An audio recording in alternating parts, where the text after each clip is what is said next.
no perdono ni mierda. ¿Entendés? Que siga como... Ya va, perdón. Mira, vos porque pensás solo en vos. Y a mí que me parta un rayo. ¿Vos te crees que a mí me gusta salir a la calle y ver a la gente y que me pregunte todo el tiempo por él? Pero yo ya no sé más ni qué decir, Alfonso, ya no sé más qué decir. Yo sabés lo que voy a hacer, te voy a dar el bolsito y andás a hacer los mandados vos. Entonces vas a la verdulería, la carnicería, te vas a encontrar con la visita del barrio. Mira, vos le das bola.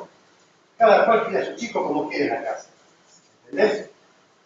Sí, pero acordate esto. El jefe dijo, llamó por teléfono, dijo que se iba a quedar sin trabajo. Sería así. Peor es que se quede sin el respeto del padre. ¿Sí? Ah, mira, yo no sé. Yo lo único que sé es que quiero que salga ya. Yo también quiero que salga. ¿Qué pensás? Sí, Ya va a salir. sí, ya va a salir, sí. Eso mismo dijiste en octubre y todavía está ahí adentro. Sí, lo dijiste en octubre y todavía está ahí. ¿Para qué le diste esto? Ay, Alfonso, se iba a morir. Sí, claro, ahí va, eso no iba a salir. Sí. Pero vos no entendés, no podés ser así.